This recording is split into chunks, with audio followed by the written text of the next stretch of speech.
Carlo naka mu ça va yaa ngi en direct sur Sénégal 7.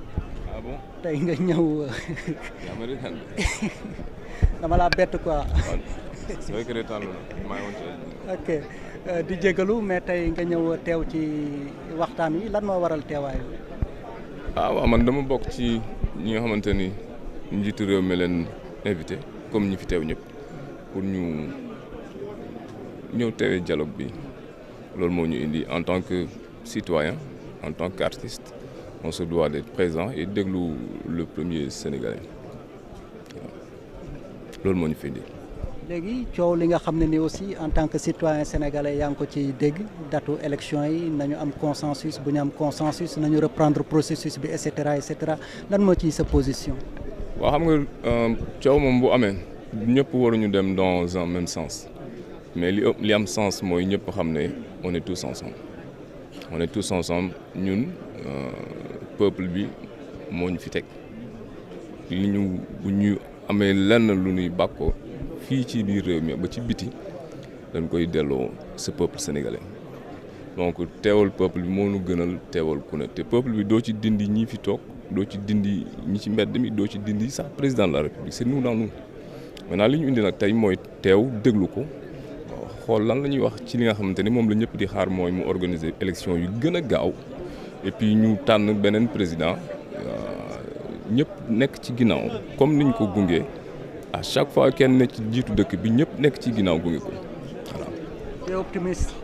ah bah oui y a pas moyen xam nga boo li ñuy wax dee moom bu jotee jarte woote kaay gunge ma dee moom mooy jeex na gasi jaajëf l'artiste donc Carlou D donc mu yëkki ay kàddu yu am solo il a été invité et il est là donc certainement day prester donc peut-être ñu jéem a wiiri jëm jëlaat fii quelques réactions peut-être le grand serigne de Dakar seen naa ko fi donc le grand serigne anam bu ma rëy waaye du grand serigne dëkk donc kaay ñu dem kaay ñu jël Cheikh Abdou Bara Dolly moom it mu ngi fi ñu jéem ko am si possible ñu jéem a am seen wala Thierno Niang wala ñu jël Thierno Niang en attendant ñu jël Thierno Niang moom it tamit mu ngi fi.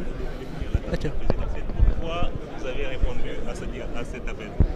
C'est extrêmement important pour nous tous. Notre pays se trouve dans cette impasse où on a besoin de dialoguer, on a besoin de parler entre nous, on a besoin de trouver des solutions. Et ces solutions, moi je trouve qu'on peut les trouver que dans des cadres comme ça de dialogue, de conversation. D'ailleurs, c'est notre culture, nous Sénégalais. Quand on a des soucis, quand on a des problèmes dans nos communautés, c'était toujours, on s'en sort par le dialogue. Et là, aujourd'hui, on a vu tout ce qui s'est passé avec ce processus électoral, depuis le début sur les parrainages, mais après les parrainages, les sélections, etc., qui a beaucoup d'irrégularités. Donc, comment on va dépasser cette impasse? C'est par le dialogue. Donc, c'est pourquoi je suis là, pour apporter aussi mon point de vue avec mes militants, les gens avec qui je travaille, ce que nous croyons on doit faire pour sortir de ça et aussi pour aller là rapidement organiser des élections inclusives, transparentes, que les Sénégalais puissent finalement décider ou voter, choisir leur leader, on puisse aller rapidement travailler parce qu'il y a beaucoup d'urgence dans ce pays. Nos jeunes sont en train de mourir dans l'océan Atlantique. Les hôpitaux, on ne peut pas se soigner dans ce pays. Pour l'agriculture, des fermiers comme nous, on a beaucoup de soucis dans ce pays. Et tout ça, c'est des urgences, l'emploi. Et on ne peut pas rester dans la politique politicienne. Depuis des années, c'est ce qui se passe dans ce pays. Et pourquoi moi, je suis venu pour poser mes opinions sur la table. Et c'est là on doit aller en Afrique beaucoup plus. On ne parle qu'avec les gens avec qui on est d'accord. Et on doit retourner parler avec les gens avec qui on n'a pas d'accord sur la même table. Parce que si on ne le fait pas, comment on va trouver des solutions? Voilà pourquoi je suis là. Quelle est votre opinion? La date de l'élection présidentielle, la présidentielle doit avoir lieu quand, selon vous? Bon, c'est pourquoi on est là. Il faut trouver cette solution. Il faudra venir ensemble, chacun donne son avis. Et je sais que si toutes les forces vives arrivent et parlent et participent, proposent, et même défier certaines certaines idées et proposer d'autres, on va trouver une solution.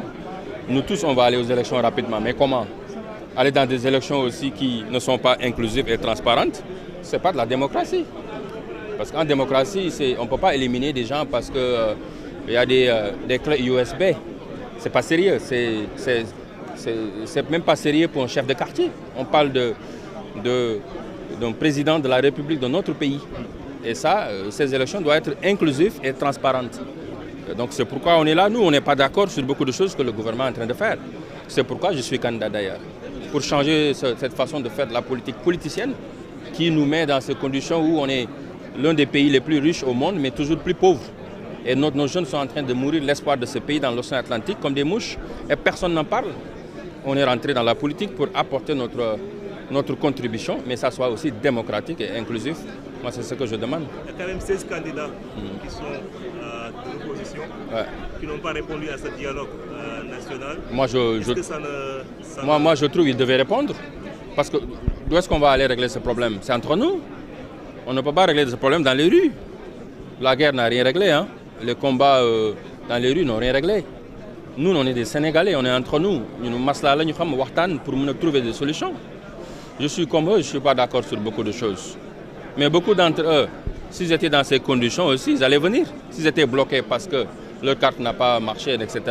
Beaucoup d'entre eux sont sortis de notre cour constitutionnelle quand ils ont été envoyés pour les second tours, etc. Ils se sont dit, écoute, il faut arrêter ces élections, il faut refaire, etc. Aujourd'hui, ils ont passé, ils ont dit non, ils ne vont pas venir discuter.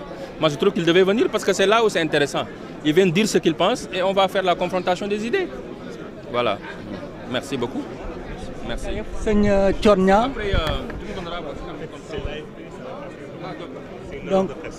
donc Thione yow nga nekkoon candidat à la présidentielle nga bokk ci ñu dippee les recalés tey nga ñëw teew ci dialogue bi tànk yi lan moo ko waral. waaw mooy li ma wax léegi ci beneen télévision boobu ci tubaab bi mooy li ma indi mooy ñu solution trouver solution fi réew mi toll parce que réew mi dafa toll foo xam ne il faut que ñu waxtaan suñu biir quoi mais waxuma waxtaanu yéen fi daan gis quoi débat yi fi daan gis ak